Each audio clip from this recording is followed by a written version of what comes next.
सो अभी हम अपने नेक्स्ट चैप्टर की तरफ चलते हैं जिसका नाम है काउंटर कंसेप्ट। अच्छा, काउंटर का मतलब क्या है? यहाँ पे भी आप कॉपी और पेन लेके बैठना, क्योंकि यहाँ पे बहुत सारी चीज़ें हैं जो इस प्रेजेंटेशन में नहीं दिखा जाएंगी, ओनली वर्बली आपको बताई जाएंगी।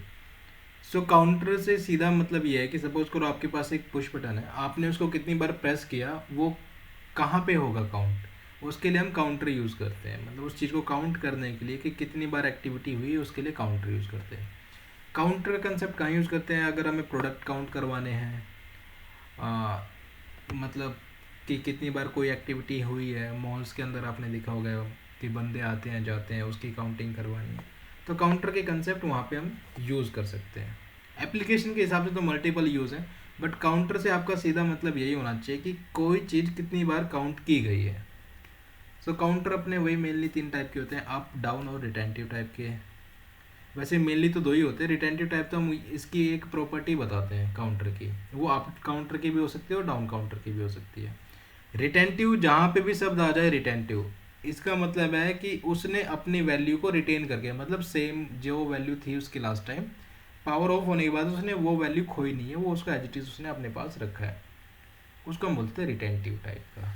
वो टाइमर भी हो सकता है, काउंटर भी हो सकता है। सो ये हमारे काउंटर के थे कंसेप्ट। एक एक हम एप्लीकेशन देखते हैं और पीएलसी के अंदर इसको कैसे इम्प्लीमेंट करेंगे वो देखते हैं। सो काउंटर में हम सबसे पहले एक एप्लीकेशन क्या देखते हैं कि सपोज करो ये हमारी है कन्वेयर, ठीक है, यहाँ पे एक सेंसर लगा हुआ है, ये काउंटिंग की डिस्प्ले है और ये हमारे बॉक्सेस है। हमें करना क्या है, हमें ये चेक करना है कि ये जो सेंसर्स के आगे से कितने बार ये बॉक्स निकल चुके हैं, मतलब कितनी काउंटिंग हो चुकी है। और यहाँ पे एक हमारी रीसेट की बटन है, जिसको अगर हम प्रेस करेंगे तो ये जो काउंटर है हमारा ये रीसेट हो जाएगा। ठीक है, अब स्टार्ट करते हैं।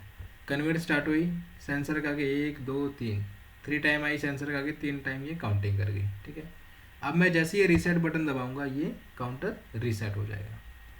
इस काउंटर को अपन ने बोल दिया अप काउंटर। ठीक है, तो अप काउंटर हम देखते हैं पीएलसी प्रोग्राम के अंदर बना के। सो हम चलते हैं अपने प्रोग्राम की तरफ।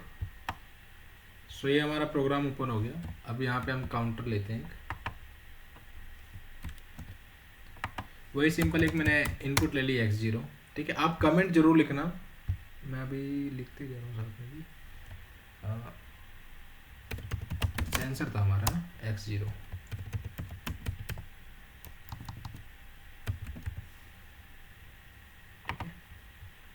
ये हमारा सेंसर हो गया। अब देखो काउंटर के लिए क्या आता है, डबल क्लिक करोगे इनपुट इंस्ट्रक्शन आ जाएगी आपकी। ठीक है, यहाँ हम लिखते हैं, यहाँ हम लिखेंगे CNT, ये काउंटर की इंस्ट्रक्शन है CNT C0। C0 का मतलब है कौन सा काउंटर नंबर ले रहे हैं, सेम जैसे टाइमर में लिया था हमने T0। T0 का मतलब था कौन सा काउंटर नंबर हम ले रहे हैं, तो C0 हो जाएगा काउंटर में। अब हमें कितने काउंट कराने हैं या फिर कोई भी काउंटर की वैल्यू इसके अंदर लेनी है। अगर सपोज करो मेरे को काउंटिंग करानी है कि भाई मेरे प्रोडक्ट कितने काउंट हुए, तो मैं इसको सिंपली कि 99 के टाइम तक डाल दूँगा। ठीक है, अब मैं इसको कर देता हूँ राइट।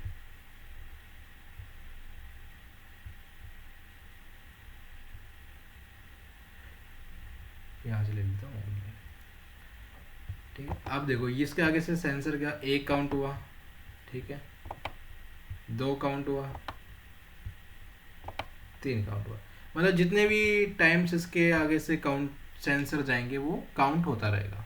ठीक है, काउंटिंग के लिए वैसे जो रियल टाइम में जो यूज़ करते हैं वो करते हैं हम डाटा रजिस्टर, इंक्रीमेंट करवाते हैं उसके अंदर। ठीक है, बट काउंटर का कंसेप्ट तो सिर्फ इतना है कि डिपेंड करता है कि आप यूज़ करना चाहते हो या नहीं।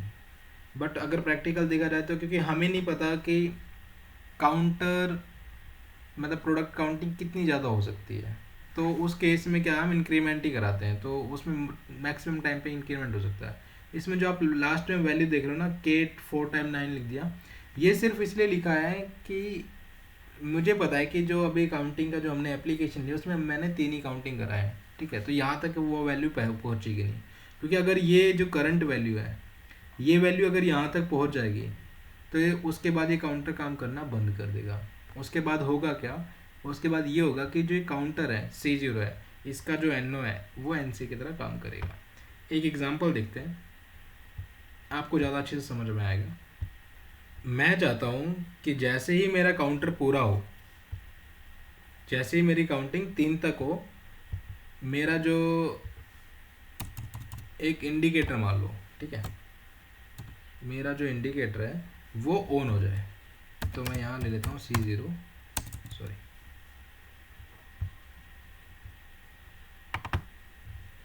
यहाँ लेता हूँ मैं LD C0 और UTY0, ठीक है। मैंने क्या कहा कि जैसे ही मेरा इंडिकेटर 3 तक पहुँचेगा, मेरा एक लैंप जल जाना चाहिए, ठीक है। काउंटर के ऊपर और भी एप्लीकेशन करेंगे जब हम, देखो, जब हम कंपैरिजन ब्लॉक और अर्थमेटिक इंस्ट्रक्शन जब हम डाटा रजिस्टर कर लेंगे ना, उसके बाद जाके काउंटर के अंदर और एप्लीकेशंस हो सकती हैं, क्योंकि अभी उस चीज़ का बताने का कोई फ़ायदा नहीं। तो जस्ट बेसिक चीज़ समझते हुए चले जाओ। काउंटर के ऊपर आगे जब हम एप्लीकेशन की एक्सरसाइज दूंगा ना मैं आपको, वो उसके अंदर कंप्लीट करेंगे। तो यहाँ पे अभी हमारी एप्लीकेशन क्या है कि जैसे ही 3 तक काउंटिंग पूरी हो, मेरा एक लाइट इंडिकेटर ऑन हो जाए। तो 1 ऑफ, 2 ऑफ और 3। जैसे ही 3 हुआ, आपने देखा ये मेरा NO हो गया, ठीक है, C0 का NO हो गया। ये NO NC की तरह काम करेगा क्योंकि ये 3 हो गया। अगर मान लो एक बार और प्रेस कर दूँ मैं इसको, तो ये काम ही नहीं करेगा क्योंकि 3 तक ही जाएगा। ये मैंने यहाँ पे मैक्सिमम लिमिट ही 3 तक लगा रखी है। सो इस चीज़ का ऐसे भी यूज़ कर सकते हो आप, डिपेंड करता है कि आप एप्लीकेशन क्या करना चाहते हो। अब देखो, आपने इनपुट बंद कर दी, बट ये काउंटर आपका LED ऑन ही करा के रखता है, ठीक है, इसने ये LED ऑन ही करा रखी है। अगर आपको काउंटर रीसेट करना हो, तो जैसे मैंने उस एप्लीकेशन में दिखाई थी कि रीसेट की बटन भी दे रखी थी, उस का मान लो मैंने X1 है, रीसेट C0। मैं सिंपल क्या करूँगा, X1 करके इनपुट लूँगा और सीधा इसको रीसेट करा दूंगा। किसको? काउंटर C0 को, ठीक है। चेक करते हैं अभी यहाँ पे।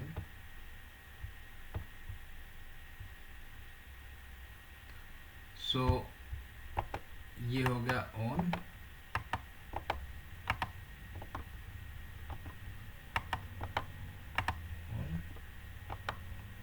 ठीक है, ये ऑफ कर दिया, फिर भी काउंटर ऑन है क्योंकि ये 3 के इक्वल है। अगर इसकी वैल्यू को 0 करना है तो जैसे मैं ये ऑन करूँगा, ये रीसेट हो जाएगा। तो ये क्या है, ये इंडिकेटर आपका बंद हो जाएगा।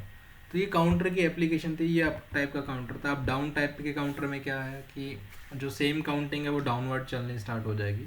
जनरली यूज करते नहीं हम डाउन टाइप के काउंटर को। ये अप और डाउन काउंटर तो ऐसे होता नहीं इसमें। जब एनकोडर की जब प्रोग्रामिंग करता हूँ ना मैं, तो उस केस में पल्स की काउंटिंग के लिए मैं रिवर्स में करने के लिए डाउन काउंटर का यूज़ कर लेता हूँ। उसमें एक सिंपल मेमोरी बिट यूज़ होती है, ठीक है। तो अभी कंफ्यूज होने की ज़रूरत नहीं है। सिंपल काउंटर के अंदर बेसिक कंसेप्ट आपको समझ में आया कि काउंटर होता क्या है। जर्नली ऊपर से आप गो थ्रू हो लो, ठीक है, एटलीस्ट कंसेप्ट क्लियर हो आपके। बट जब हमारी कंप्लीट एप्लीकेशन हो जाएगी, जहाँ पे हम कंपैरिजन और आपका डाटा रजिस्टर के बारे में पढ़ेंगे ना, तो उस टाइम पे हम काउंटर की और एप्लीकेशन ले सकते हैं कि सपोज करो जब 3 के इक्वल हो तो एक आपकी आउटपुट ऑन हो, जब 7 के इक्वल हो तब एक आपकी आउटपुट ऑन हो, 10 के इक्वल हो तो आपके एक। तो वो जो कंपैरिजन ब्लॉक आएगा वो अभी नहीं बता सकते, वो जब उसका कंपैरिजन का चैप्टर आएगा उस वक्त क्लियर कराएंगे। सो फिलहाल के लिए आपका ये आप काउंटर था। इसके बिहार पे हम एप्लीकेशंस और देखेंगे आगे कि उसको हम कैसे कर सकते हैं। डाउन टाइप का जो काउंटर है वो आप खुद बनाओगे। अगर उसमें कहीं पे भी कोई भी दिक्कत आती है तो आप मुझे बताओगे। So thank you so much, मिलते हैं अगली वीडियो में।